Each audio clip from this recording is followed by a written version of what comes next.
Oh, I reached into my bag and pulled out the 3 silver coins. Look, I found these.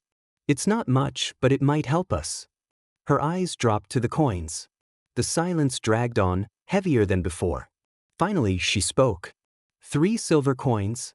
It won't be enough for your father's medicine, but maybe we can get some food with it, she said, her voice distant.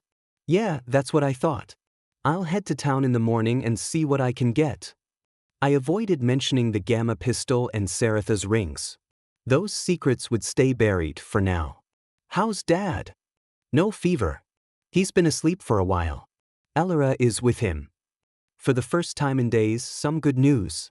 My father was stable. That gave me time to figure out my next move. That's good. I'll get some rest then.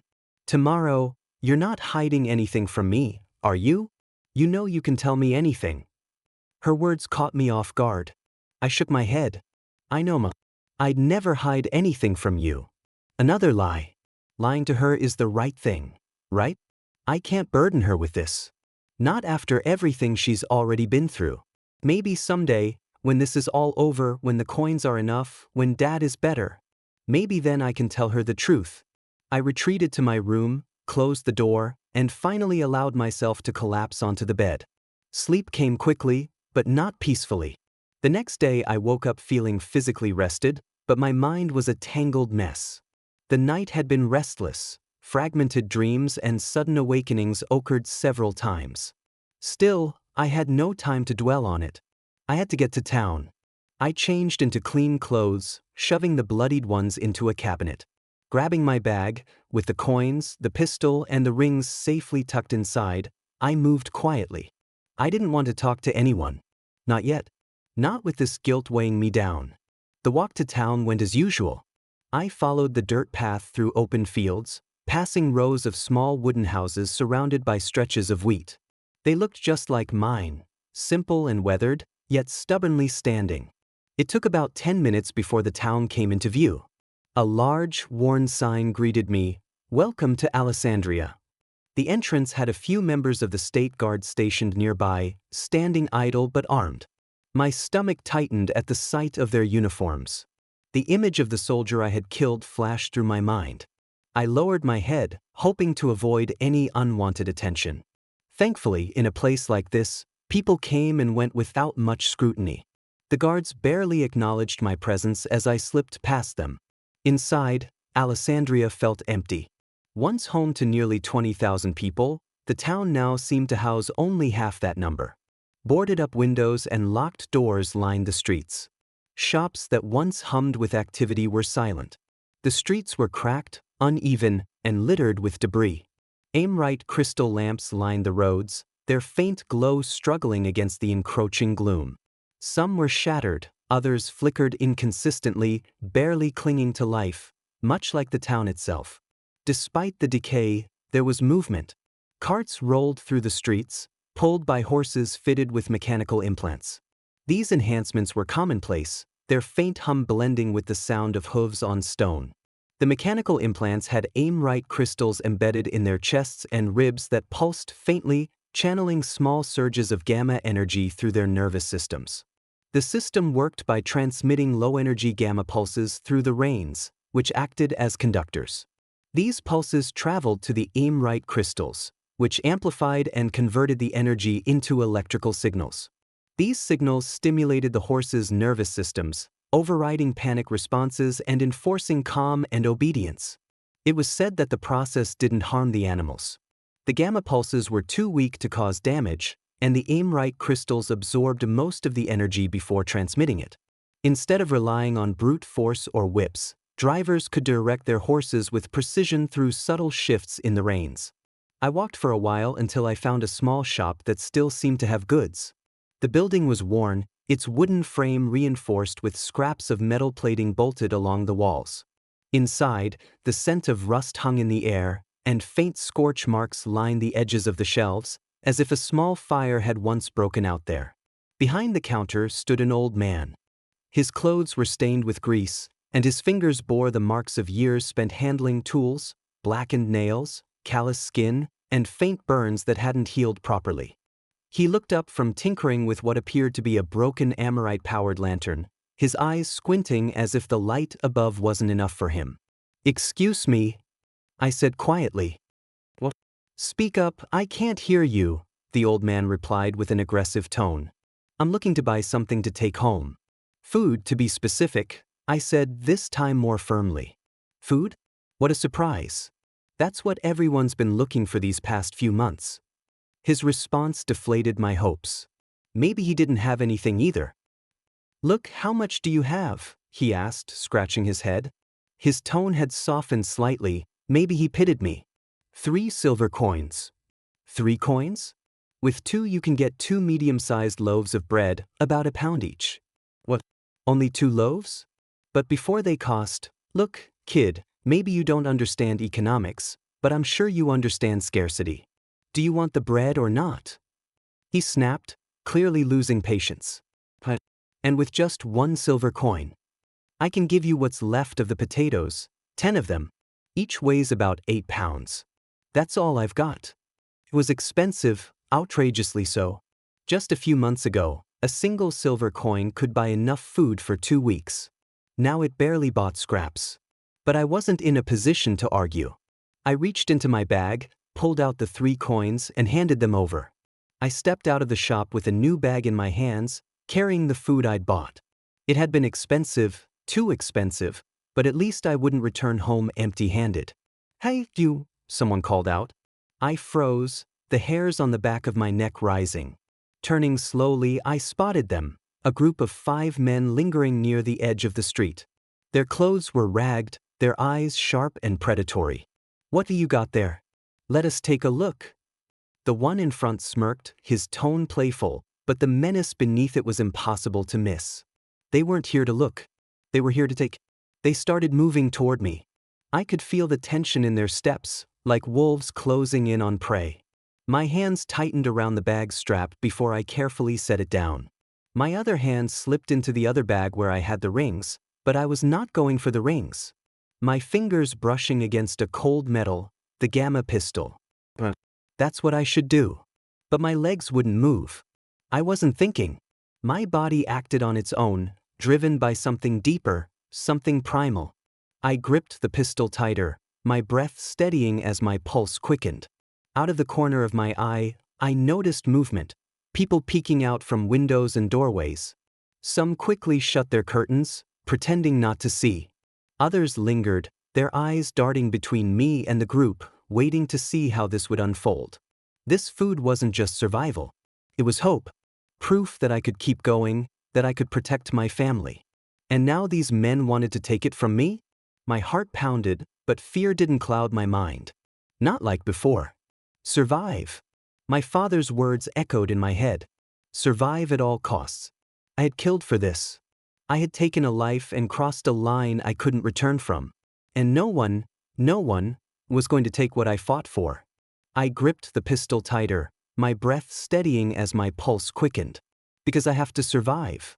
Chapter 5, No Way Out Silence. That was all I could hear around me. The street where I stood felt abandoned, as if all the people and carts that had been passing by had vanished without a trace. The air hung heavy, thick with dust and the faint smell of rust. The occasional creak of a swinging sign or the distant bark of a stray dog only served to deepen the emptiness. No doubt this had happened before. Streets cleared, doors shut, windows darkened.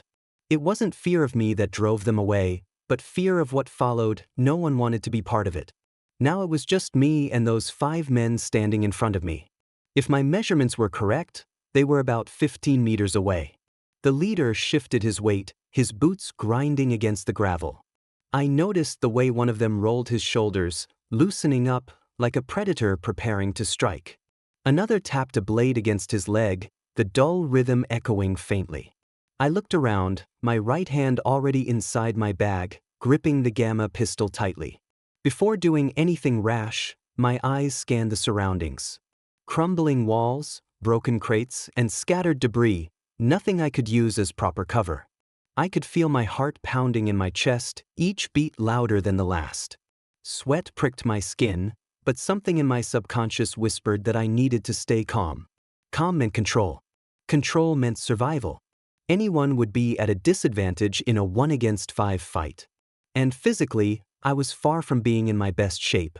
My stomach was empty, my limbs felt heavier than they should, and my breath was already shorter than it had any right to be. Yet there was no turning back. "There is no need for this," I said, trying to remain determined. "You're right. Just give us what's in your bags and no one gets hurt." "Simple as that," said the man standing at the front of the group. He was intimidating, the tallest of them all. The other 4 were closer to my size, and physically, they didn't look much better off than I did. They kept moving closer, clearly with no intention of backing off. But neither did I. I was determined to return home with all my belongings. "You really want to dance, boy?" the tall man said with a grin, taunting me. "Fine, then it's time to dance." Without another word, he motioned with his hand, signaling the others to move in. The moment his hand finished the motion, 4 men broke into a sprint toward me. I pulled the gamma pistol from my bag, letting the rings and the bag drop to the ground. My right hand locked onto the weapon, aiming quickly at the approaching attackers. Just as I expected, none of them anticipated me having a weapon. 2 of the 4 froze in their tracks, but the others kept coming. I had never fired a gamma weapon before, but this wasn't the time to hesitate. I pulled the trigger. I felt it immediately, like something being ripped out of me. The muscles in my hand were being torn, and for a brief, horrifying second, it felt as if my legs might give out completely. The gamma energy drained from my veins, racing down my arm and pooling into my palm like molten lead. The weapon came alive. A low hum vibrated through the handle, rising into a sharp, crackling whine that filled the air. It was unbearable, like electricity clawing to escape, desperate and violent. My hand shook, every nerve screaming in protest. Then it fired. The force of the blast sent a searing heat across my face, and pain exploded in my fingers, sharp, stabbing, like dozens of needles tearing through my flesh. The weapon recoiled hard, and my grip faltered. It slipped from my grasp, clattering to the ground. The shot struck the farthest of the 2 charging men. His scream ripped through the silence, raw and animalistic. The yellow blast hit his leg, burning through flesh and muscle in an instant. The smell of scorched meat filled the air as a jagged hole appeared in his thigh. The heat of the shot sealed the wound almost immediately, preventing it from gushing blood, but leaving charred, blackened edges that smoked faintly. He collapsed, clutching his ruined leg and howling. The others hesitated, their eyes flickering between me and their fallen comrade. But the pain in my hand was overwhelming. My vision blurred, and my breath came out in ragged gasps. I staggered back, my arm numb, but I couldn't stop now. "Look at him. He can barely stand. This is our chance," shouted the tallest man, the coward hiding safely behind his friends. His words echoed down the street, but even as he barked orders, his voice betrayed him. There was no confidence, only desperation. He needed this to end quickly. Maybe he wasn't as sure of himself as he pretended to be. My right hand hung limp at my side, throbbing and useless after firing the gamma pistol. The pain was unbearable, but it didn't matter. I still had my left, and I wasn't about to let them finish me off without a fight. I locked eyes with the nearest man, the one who had frozen moments earlier, still paralyzed after watching me blast his companion's leg apart. His eyes were wide, his hands trembling as if he couldn't decide whether to fight or run. I didn't give him the chance to choose. I lunged forward, closing the distance before he could react. My fist slammed into his nose with a sharp crunch. His head snapped back, and blood burst from his nostrils, splattering across his lips as he stumbled. I didn't give him time to recover. I drove my shoulder into his chest, forcing him backward until his legs gave out and he hit the ground hard. A muffled groan escaped him as he clutched his face, rolling onto his side, but he didn't get back up. 2 down. I staggered back, my chest heaving and sweat pouring down my face. My left hand flexed instinctively, uninjured but already trembling from exhaustion, but I was not done yet. I was ready to finish him off with a kick to the torso, but another attacker lunged in before I could follow through. My balance shifted, and I barely managed to plant my foot in time to avoid toppling over. They were 5 in total, all right? And I'd only taken down 2. This was never going to be easy. The second man didn't give me time to recover. He closed the distance in a flash, his fist slamming into my stomach like a sledgehammer. The force doubled me over, a sharp gasp escaping my lips as the air fled my lungs. Pain shot through my core, but I refused to fall. My knees bent, trembling, but I straightened up. I had to. Then I saw it, the glint of steel in his free hand. A knife. He was already swinging, aiming for my ribs. My body reacted faster than my mind. I threw up my left hand, grabbing his wrist mid-swing. For a second, I thought I'd stopped him, until the blade bit into my palm. A sharp, searing pain shot through my hand as the edge sank deep, splitting flesh and muscle. Blood poured over my fingers, warm and slick, but I didn't let go. I couldn't. My grip tightened around his wrist, locking us together as he snarled and tried to push the knife deeper. I bit down hard, tasting blood, my own, on my lip. My vision blurred with tears, but I held on. The pain was unbearable, burning and raw, and yet something inside me cracked. I laughed. It was low, guttural, and wrong, something primal that even I didn't recognize. My shoulders shook, not from fear, but from something darker. Something I didn't know I had in me. What's wrong? I growled through clenched teeth, blood dripping from my mouth. Is that all you've got? The man's eyes widened. He froze for half a second and I saw it. What the hell? He stammered, his voice cracking. But I didn't stop. I pushed back against the knife, forcing him off balance as the blood from my hand coated both of us. I could see the panic starting to take hold in his eyes, and for the first time, I felt it, control. I said, "What's wrong?" My scream tore at my throat, raw with rage and desperation. I lunged forward, slamming my forehead into his. The impact was sickening, a dull, wet crack that echoed down the empty street. Pain exploded behind my eyes, but I barely felt it compared to the satisfaction of watching him stumble back, clutching his face as blood poured from his forehead. He reeled back, clutching his face. He staggered, his knees buckling, and for a second, I thought he might recover. He didn't. His legs gave out and he collapsed, hitting the ground with a heavy thud. His hands trembled as he tried to push himself up, but his arms failed him. Blood dripped through his fingers, staining the dirt beneath him. I stepped closer, towering over him as he writhed, his breathing ragged and shallow. His eyes darted up to meet mine, wide and pleading, but there was no fight left in them. And yet, I didn't move. My breath came in sharp gasps, my chest rising and falling as adrenaline still surged through my veins. The pain in my body flared, but I barely noticed it. My gaze locked onto him, daring him to get back up, daring him to try again. He didn't. He stayed down, and with this, only 2 remained and 3 were out of the fight. I stared at the last 2. My right hand hung useless at my side, trembling from the pain, fingers twitching involuntarily as if still clinging to the weapon I had dropped. My arm felt like dead weight, a reminder of the toll this fight had already taken. My left still had the knife buried in its palm, the jagged edge biting deeper with every slight movement.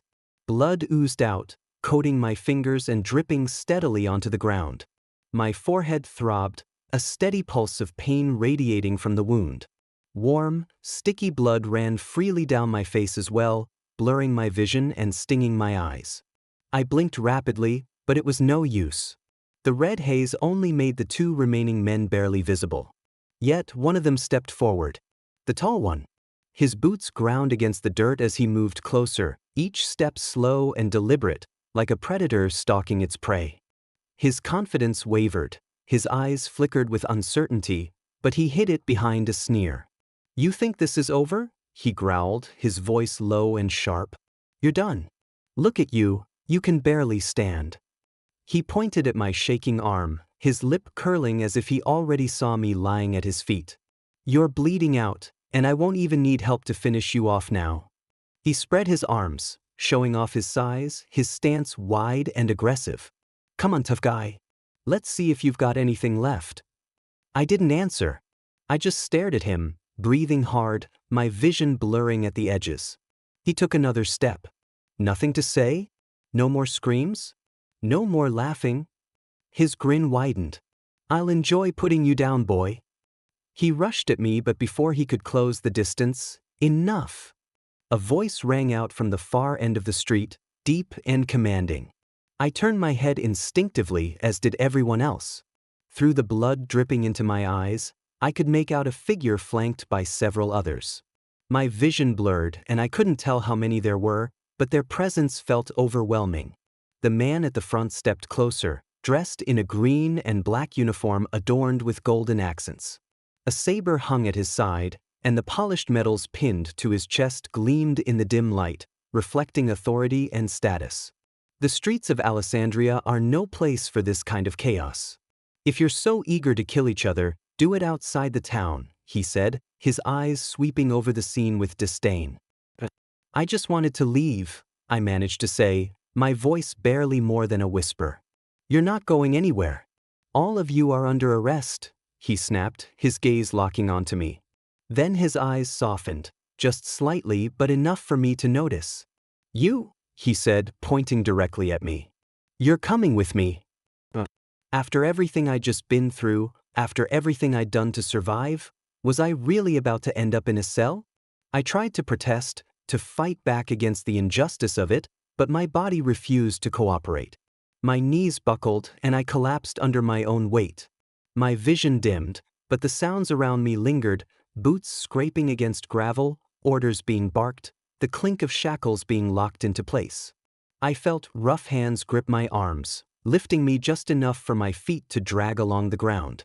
I tried to focus, to keep my eyes open, but the blood and sweat made it impossible. My head lolled to the side, and for a moment, I thought I saw the officer's eyes, calm, calculating, and far too interested in me. Then the darkness swallowed me whole. Chapter 6. Trust and shackles. Darkness and coldness surrounded me. Metallic sounds grew louder, echoing like distant hammering. A sharp, throbbing headache pulsed in my skull, each wave of pain intensifying until it became unbearable. The agony forced me to wake up. Where the hell am I? I opened my eyes slowly, but a blinding light made me wince. The metallic clanging grew louder, pushing me to open my eyes fully, almost in shock. What's going on? My gaze darted around frantically.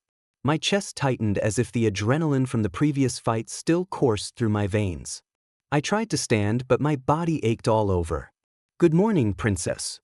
The voice sounded familiar, and as I turned to look, I saw him, the member of the state guard I saw earlier. He was tall, standing at approximately 1.80 meters. His hair was as dark as the night, neatly combed, and he carried himself with a firm and authoritative posture. His light brown eyes gave him a calm yet intimidating gaze. He wore the standard green and black uniform of the State Guard, adorned with several decorations that hinted at a rank higher than most. In his right hand, he held what looked like a police baton, tapping it rhythmically against the metal bars in front of me. It was then that I realized I was in a cell. You've been out for quite a while. Honestly, I thought you were dead, the soldier said with a chuckle, setting the baton aside and leaning casually against the bars. Who are you? I asked, my voice laced with confusion and unease. All right, my apologies. I suppose I should introduce myself before anything else. How careless of me, he said, offering a slight bow that hinted at professionalism. My name is Leo D. Cassano, Lieutenant of the Internal Affairs Division of the State Guard. Based in Alessandria, of course. Alright, also, welcome to the penitentiary. Get comfortable, you might be here for a while. Lieutenant? I stared at him for a few seconds, dumbfounded. The uniform he wore stirred memories. Memories of the man I had killed, memories of the Dostens, of their house burning at the hands of the State Guard. The words echoed in my mind as I scanned my surroundings. The penitentiary was nothing like I had imagined. The walls were old and cracked. Dim lights powered by aimrite crystals cast a pale, greenish glow, barely illuminating the long, narrow hallway lined with cells. Iron bars, thick and corroded, separated the prisoners from the outside world. I admit this must be a shock for you, but relax, you're not in trouble. Not in trouble? My eyes dropped to my hands, which I could barely move. To my surprise, they were carefully bandaged, and I could feel the weight of more bandages wrapped around my forehead. It was clear someone had taken care of me. Thanks. Although I have to say, having these things on doesn't exactly make me feel like I'm not in trouble. I raised my hands, showing him the shackles that kept them immobilized. Yeah, well, it's just a security measure. A security measure? I'm locked in a cell without weapons? What exactly are you protecting yourself from? I said, narrowing my eyes. The lieutenant smirked, tapping the metal bars lightly with his hand. Don't blame me, it's protocol. Everyone who ends up here gets shackled. That's just how it works. Besides, don't forget what you did. What do you mean? A sudden chill ran through my chest, followed by an overwhelming sense of fear. Could it be the member?